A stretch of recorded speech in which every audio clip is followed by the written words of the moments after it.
രണ്ടാമത്തെ കാര്യം syllabus completion ആണ്. പ്ലസ് വണ്ണിൽ നിങ്ങൾ പലരും ഇപ്പോഴും നമ്മൾ ആദ്യം മുതലേ പറഞ്ഞ ഒരു കാര്യമാണ്, സിലബസ് കറക്റ്റായിട്ട് തീർത്തു പോകണം. അതായത് സിമ്പിൾ ആയിട്ട് ആലോചിച്ചാൽ ഓണം എക്സാമിന് മുൻപ് ഓണം എക്സാമിന് സിലബസ് തീർക്കണം. ക്രിസ്മസ് എക്സാമിന് മുമ്പ്, അത് മോഡൽ എക്സാമിന് മുൻപായിട്ട് ഫുൾ സിലബസ് തീർക്കണം.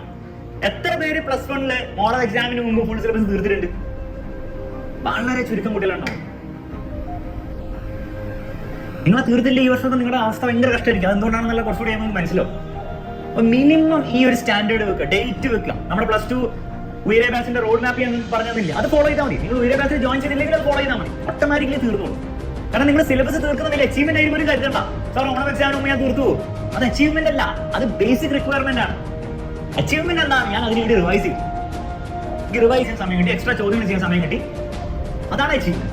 ഇത് അച്ചീവ്മെന്റ് ആയിട്ട് കരുതരുത്, അച്ചീവ്മെന്റ് അല്ല, അത് മിനിമം വേണ്ട കാര്യമാണ്. അതുപോലും പല കുട്ടികളും ചെയ്യാറില്ല. വലിയ ട്രാപ്പിലേക്കാണ് നിങ്ങൾ ചെയ്തതിനെ പോകാൻ പോകുന്നത്. ഇപ്പൊ തന്നെ ഞാൻ പറയാം,